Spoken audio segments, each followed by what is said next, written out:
یہ تھیں لائبہ مہر اللہ، جنہوں نے بڑے جوش سے اپنے خیالات کا اظہار کیا۔ اب میں دعوت خطاب پیش کروں گی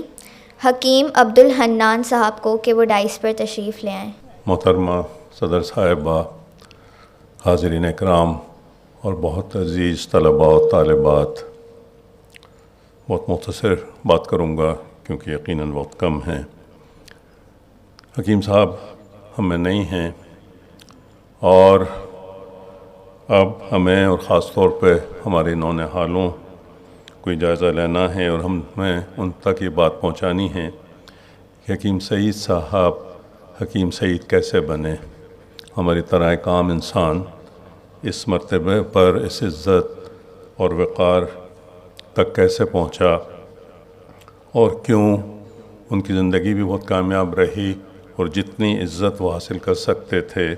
اور جتنی قدر و منزلت ہو سکتی تھی وہ بھی انہوں نے حاصل کی، اور اپنی شہادت کے بعد بھی ہر چھوٹے بڑے کی زبان پر ان کا نام ہے اور ان کی عزت اور احترام دلوں میں ہے۔ جب حکیم صاحب کی شخصیت کا پورا ایک جائزہ لے کر اور ایک کوئی جوہر اگر نکالا جاتا ہے کہ کیا چیز تھی جس نے کہ حکیم صاحب کو اتنا کامیاب کیا، تو دو چیزیں نظر آتی ہیں، ایک جوہر کمال اور دوسرے اخلاص عمل۔ جوہر کمال کہ جو شعبہ بچہ آپ کا ہے یا جو آپ آگے منتخب کرنے جا رہے ہیں اس میں اتنی مہارت پیدا کر لیجئے اور اتنی آپ کے پاس نالج اور علمیت ہو کہ بہت کانفیڈنس کے ساتھ وہاں آپ اپنا حق ادا کر سکیں۔ اور دوسرا جو ہے وہ ہے اخلاص عمل، کہ جو کچھ آپ کر رہے ہیں اس میں پوری سنسیئرٹی اور اخلاص ہو، آپ کے اپنے ساتھ بھی، آپ کے گھر والوں کے ساتھ بھی، آپ کے اساتذہ کے ساتھ بھی، آپ کے کیریئر کے ساتھ بھی، جہاں آپ کام کر رہے ہیں اس ادارے کے ساتھ بھی آپ پورے اخلاص کے ساتھ کام کر رہے ہوں، کہیں اس میں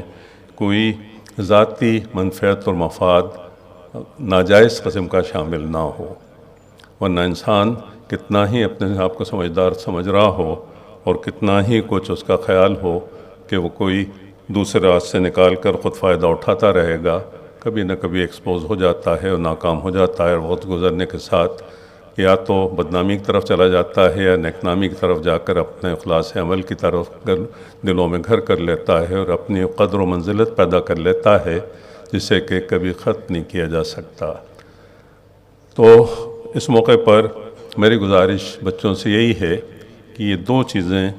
اپنی زندگی میں پیدا کیجئے، اس پہ توجہ دیجئے، یہ آپ کو اپنی زندگی میں نہ صرف کامیابی عطا کرے گی بلکہ ہر جگہ یہ چیزیں آپ کے سامنے ایک ڈھال بن کر کھڑی ہوں گی جو آپ کو مشکلات سے بھی نکال سکیں گی۔